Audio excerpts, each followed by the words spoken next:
Pioneer brand canola with Optimum Gly, the highest yielding glyphosate-tolerant trait on the market. What's next in canola happens here.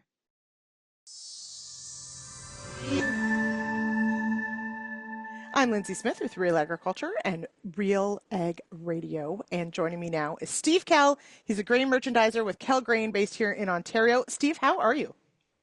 We're doing good. Beautiful day, right at the start of harvest. That's right. We have a gorgeous week ahead of us, which I feel like we lucked out a little bit.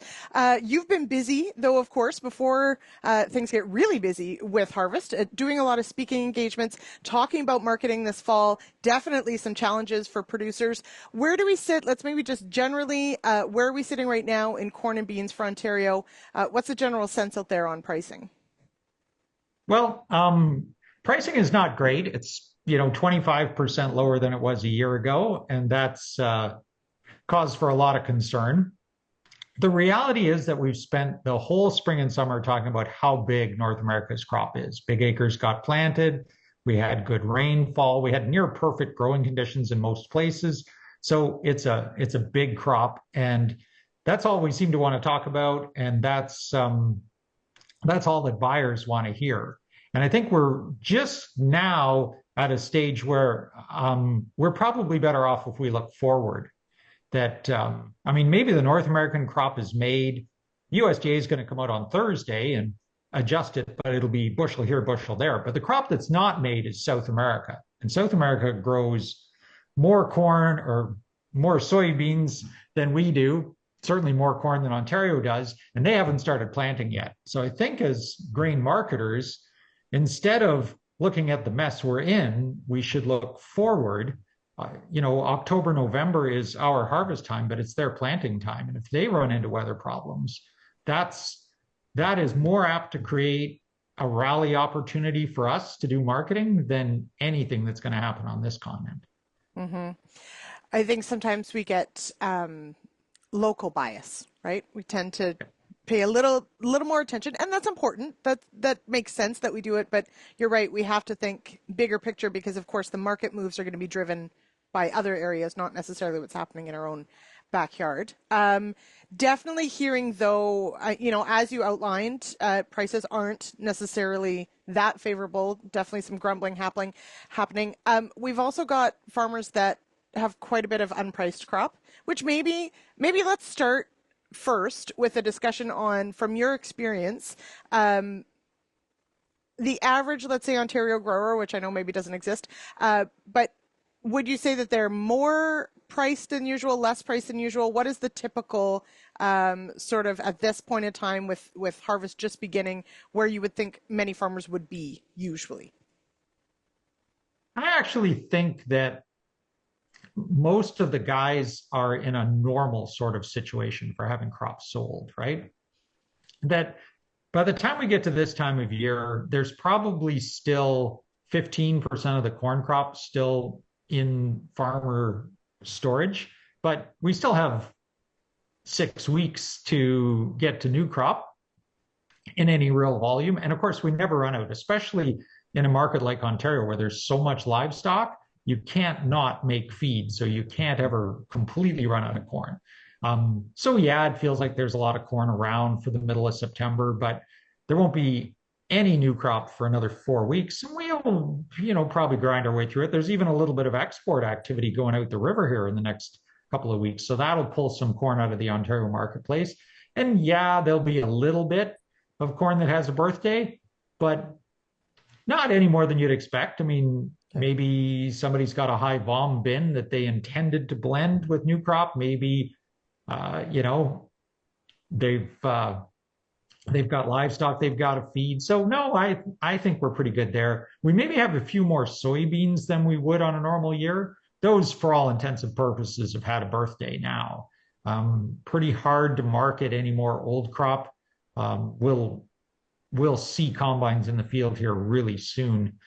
The problem with soybeans wasn't the farmer's fault either. It's we've crushed extremely slowly in Ontario or in Eastern Canada this year. There's 3 crush plants. One of them has been on strike for 2 months. So that cut into the amount of crop that got processed here. There wasn't much of a spring export program. So I think some of it got put away last winter with a reasonable expectation that demand was going to be there, and demand softened a bit. So that's not a good situation, but it's understandable, and I fully expect we're going to push a lot of beans out the St. Lawrence River here in the next 6 weeks. So there's a chance to tidy it up and move on a little smarter than we were last time. Mm-hmm. Now, and this is one of the things I find sort of fascinating about the Ontario market is that the soybean harvest certainly is typically sort of, in a lot of ways sold right off the combine. Those boats start moving and out it goes. It's not a crop that we typically, necessarily wait to sell. There is good demand in the fall and out it goes. However, certainly soybean prices not making a lot of farmers smile. And so maybe, they've been less likely to price. When it comes to unpriced crop, you did mention, looking forward and looking where we're going to head. How are you navigating that discussion with farmers on what they haven't have priced yet? I think there was actually a decent amount of stuff got booked a while ago. So I wouldn't say that there's farmers who haven't got anything done. The reality of the Ontario marketplace is that we can export soybeans from the start of harvest till the sea wave freezes up. And once the river is frozen, we're done. We can't export until the following April. Well, by April, you're into South American harvest. And so you've carried this crop for 6 months so that you can actually participate in the South American harvest low. So it's a bad idea. If you're, maybe you can sell carry to put them into another market later. But just as a general rule, our opportunity to move beans is in the fall. And you've got to build your marketing plan and your elevator storage around doing that, especially with crusher style soybeans. What I would say about the market is that, we're going to have a USDA report on Thursday. They're going to adjust the yield a little bit. Instead of 53 bushels per acre, it's going to be 52.6 or 53.9. They'll tweak it because they always do, but it's not the kind of thing that can drive the market. And so we'll see these really fast but small moves. Soybean futures are up 13% or 13 cents the other day, down 17 the next day. They're back up 7 this morning. They're really fast moves, and they're actually pretty violent moves, but they're not really going anywhere. It's a little bit like if you've been to the rodeo, right? And you're watching a guy riding a bull. That bull is moving really fast. But let's face it, the cowboy is still falling off the bull, and the bull is not leaving the arena. And that's what we're in this soybean market, is it's just going to bounce around. But not the outcome isn't really a mystery. And so we have to look at that South American situation. And, last report I saw, there's a 74% chance that there'll be a La Niña system develop over South America between November and February. That typically speaks to droughts in southern Brazil and northern Argentina. And that's historically, at least 2021, 22 was the last big La Nina event they had. It was really hard on yield. So I don't know that we need the South Americans to have a crop failure, but we need a few days in late October, early November where Chicago thinks they're going to have a crop failure, right?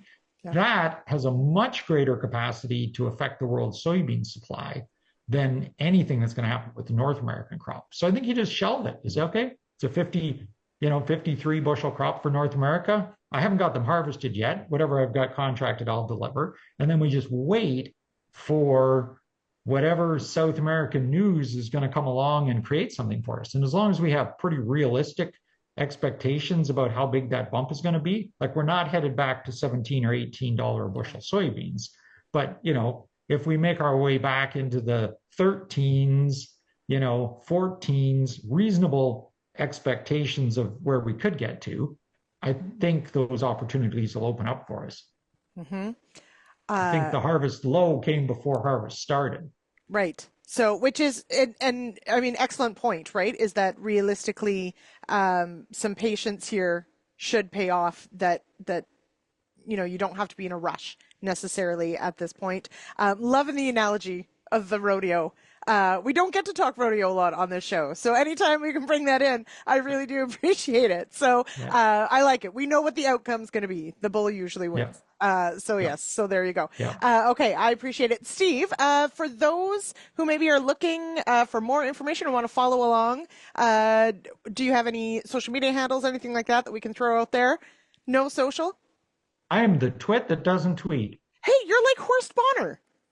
That's There you go. yeah, Twitterless Horst. So it's fine. You Yes. just you work through everybody else. Well, there you go. If anybody wants to get a I'll hold of answer the phone. Anybody who yeah, wants to call me, there I'll you chat. go. Okay, there Yeah. you go. You let me know if you want to talk to Steve. I'll send his number along, and away you go. All right, Steve Kell with Kell Elevators. Thank you so much for joining me here on the show today. I really appreciate it.